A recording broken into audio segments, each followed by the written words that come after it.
Attention spoiler, ne reste pas si tu n'es pas à jour dans les chapitres de ce manga. Pour les autres, bon visionnage.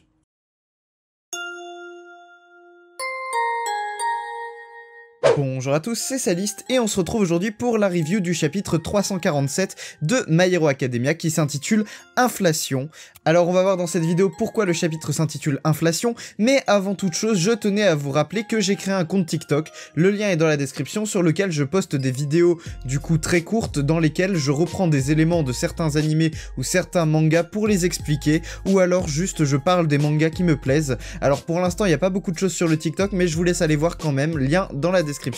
Aussi, si vous aimez mon contenu, je vous invite à vous abonner et à laisser un pouce bleu sur les vidéos qui vous plaisent. Vous pouvez également activer la cloche pour ne rater aucune future vidéo. Bref, sur ce, générique.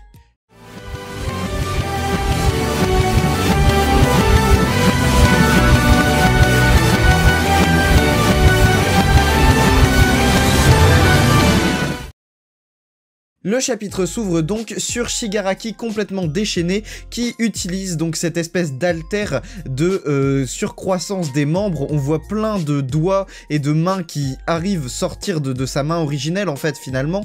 Et ici nos héros ne comprennent pas vraiment ce qui se passe. Ils se demandent tous ce que c'est, ce que ce tsunami de mains représente et comment ça se fait que Shigaraki arrive à créer justement ce tsunami de mains sur nos héros alors que je le rappelle son alter est censé être neutralisé par Monoma qui a copié l'alter de Eraserhead. Et d'ailleurs en parlant de ça on retrouve Phantom Thief, donc c'est le nom de code de Monoma, et Eraser, et ils ne comprennent pas vraiment ce qui se passe, puisque Monoma nous dit qu'il est en train de regarder Shigaraki et que l'alter d'effacement fonctionne correctement. Du coup, ici, Headshot nous fait une petite théorie, il dit donc ce n'est pas un alter. Et en fait, ici Shigaraki nous explique que non, il ne s'agit pas réellement d'un alter.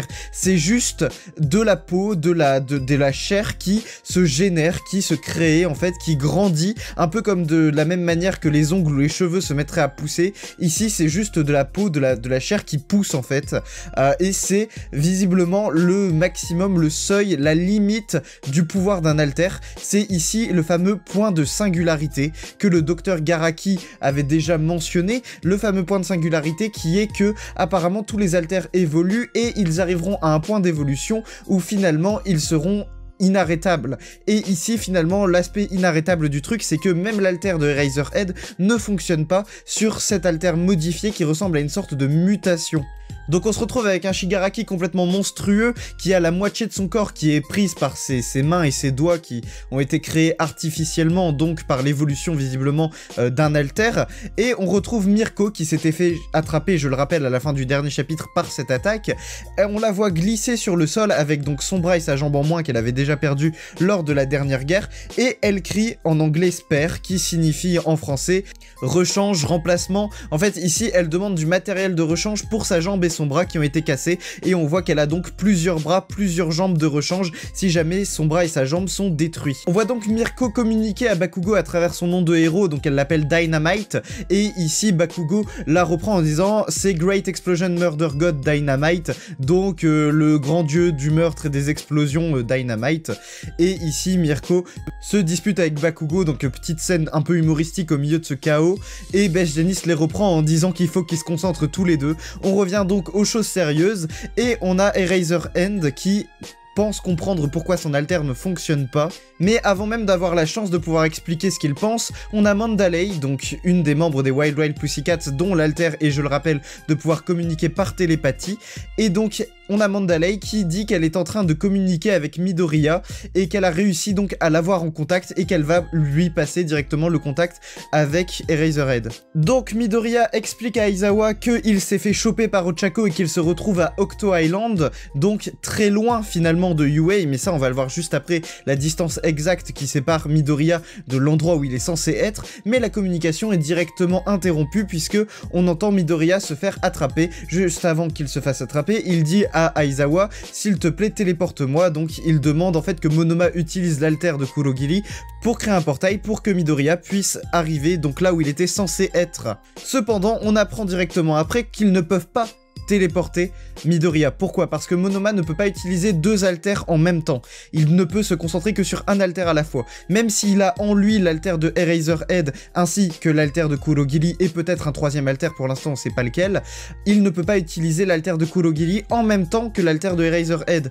Or, il a besoin d'effacer en permanence l'alter de Shigaraki, les alters de Shigaraki. Parce que si il doit s'arrêter ne serait-ce que 10 secondes, ce qui serait un temps suffisant pour Izuku de rejoindre le champ de bataille, mais s'il doit s'arrêter ne serait-ce que 10 secondes, ce serait suffisant à Shigaraki pour pouvoir utiliser son alter de désintégration.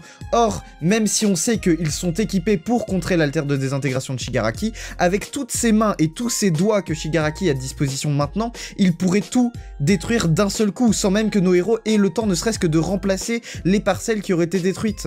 Donc Eraserhead explique à Izuku qu'il va devoir venir ici de par lui-même, mais pendant ce temps-là, nos héros vont essayer de maintenir Shigaraki loin de toute civilisation et des autres héros. Donc ils vont se battre ensemble contre Shigaraki, et on voit exactement qui il y a. On voit qu'il y a Best Janist, Headshot, Katsuki, Sun Eater, Mirko, et on voit également dans le fond Nejire.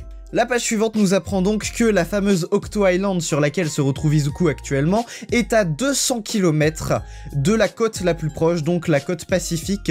Donc ça veut dire que Izuku est au moins à 200 km de nage de la côte, et on sait pas trop où se situe Yue par rapport à la côte, mais donc ça veut dire que Izuku est à minimum, grand minimum 200 km de Yue. D'ailleurs, petite info, sur cette île se trouve un aquarium, apparemment un aquarium reconnu mondialement, on va dire, qui est un vrai spot à touristes, et on y retrouve Gangorka qui en fait s'occupe de l'aquarium à l'origine, mais là il se bat dans cette zone-là puisque c'est une zone qui l'avantage, une zone aquatique. Donc on voit nos héros se battre contre des Nomu, on voit plusieurs héros et plusieurs membres de la Ligue des Vilains, donc des gens qui ont été évadés de Tartarus, qui se battent contre les héros. On retrouve notamment Moonfish, donc celui qui a les dents là qui peuvent s'étendre à l'infini, on va dire, qui coupe comme des lames de rasoir. On l'avait déjà vu se battre contre nos héros lors de l'entraînement avec les Wild Pussycats.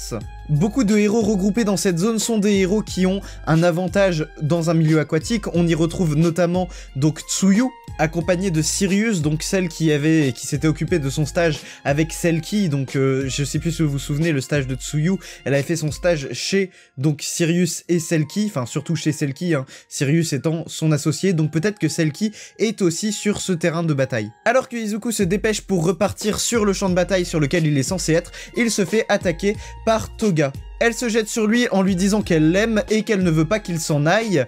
Et on apprend ici que l'alter du 4e utilisateur, donc la détection de danger, ne s'est pas activée lorsqu'elle l'a attaqué. Tout simplement parce qu'elle l'a attaqué sans aucune intention vraiment dangereuse, puisqu'elle l'a attaqué par amour en fait. La façon dont Toga fonctionne, c'est qu'elle attaque les gens qu'elle aime, ou du moins elle essaye de voler du sang des gens qu'elle aime. Et ici, en fait, la détection de danger n'a pas vraiment détecté ça comme une menace, puisqu'elle l'a attaqué en ayant un sentiment d'amour. Et l'on arrive donc sur la dernière page, sur laquelle Toga demande à Izuku d'être son petit copain. Ce qui laisse bien évidemment Izuku dubitatif et Ochako pareil. Les deux ont des têtes, genre vraiment ils sont sur le cul, on peut le dire. Et ici du coup Toga qui dévoile ses sentiments à Izuku. Alors on savait déjà que Toga aimait énormément Izuku. De là à ce qu'elle lui demande à ce que ce soit son petit copain, c'est assez...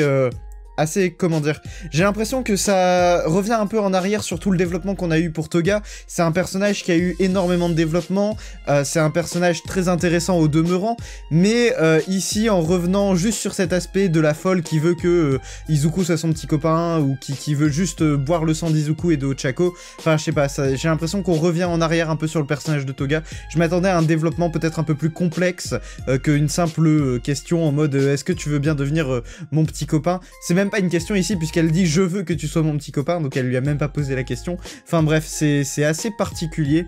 Un chapitre où on voit que nos héros sont vraiment dans la merde, notamment du côté de Shigaraki, hein, vraiment c'est la galère totale. Shigaraki est capable quand même d'utiliser entre guillemets des alters, il est capable en tout cas d'utiliser une espèce de mutation corporelle, ce qui veut surtout dire pour nos héros que même en utilisant l'alter de Eraserhead à travers Monoma, ils ne sont pas hors danger, ils courent toujours un grave danger face à Shigaraki qui peut toujours les attaquer. On l'a vu notamment avec Mirko, que ça suffisait amplement à lui casser son bras et sa jambe, donc c'est son bras mécanique et sa jambe mécanique, mais quand même ça suffit amplement pour créer des dégâts qui sont dangereux voire mortels. Aussi, le fait que Izuku soit extrêmement loin loin de Yue. Je veux dire, 200 km, c'est énorme. Alors même si Izuku est capable de voler, même si avec le One for All, je suis sûr qu'il ira très vite, 200 km, c'est pas la porte à côté. Donc, on a un Izuku qui va être bloqué, en plus avec Toga qui l'attaque, il va être bloqué sur cette île pendant un petit moment, pendant au moins encore quelques chapitres.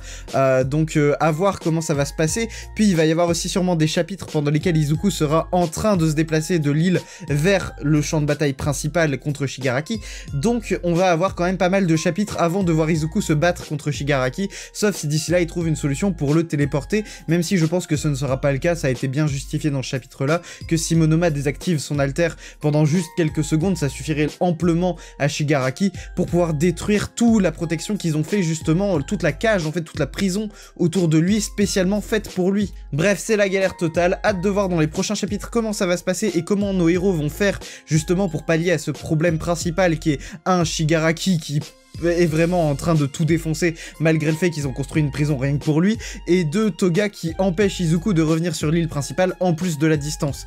Abonnez-vous, laissez un pouce bleu, activez la cloche, n'hésitez pas à me suivre sur mes réseaux sociaux Twitter, Instagram, TikTok en description. C'était Sadist et je vous dis à la prochaine pour une prochaine vidéo. Salut!